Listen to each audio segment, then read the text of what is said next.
What's up mga bagot? So for today's video tayo ay magpapanggap na malinis na tao. After natin maligo guys, dumating nga din pala yung pinadala ni Ate Chonami na t-shirt na gagamitin natin sa kanyang GLS. Sabay-sabay nating saksihan kung paano ko pinilit na buksan ang parcel na to gamit ng isang kamay. Diba? Kanta nga lang. O diba guys, ang ganda nan. Ako gumawa ng logo nan eh. Syempre lang, i-down ko yung sarili ko.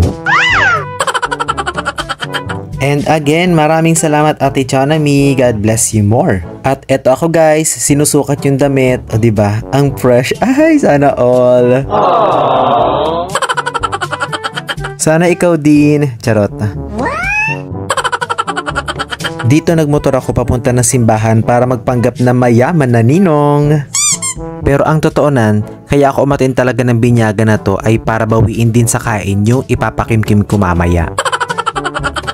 At eto na nga guys, mga pagkain and target lock.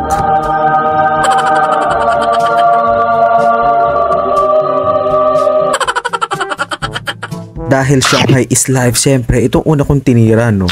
Perfect doon sa kaibigan mo na ang ganda sa Facebook pero ang asim sa personal.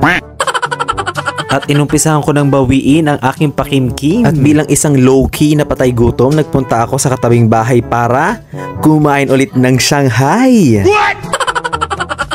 Habang driving ako pa uwi, nakita ko itong bagong open na store ng Mango Royal. Bilang pintasero na baon sa utang, syempre hindi ko ito palalagpasin no. Kita ko na yung mga nauna sa akin yung pinakamahalang in order. Bilang hindi takot makasuhan pero takot malamangan, syempre papatalo ba ako? Di yung mahal na binili ko.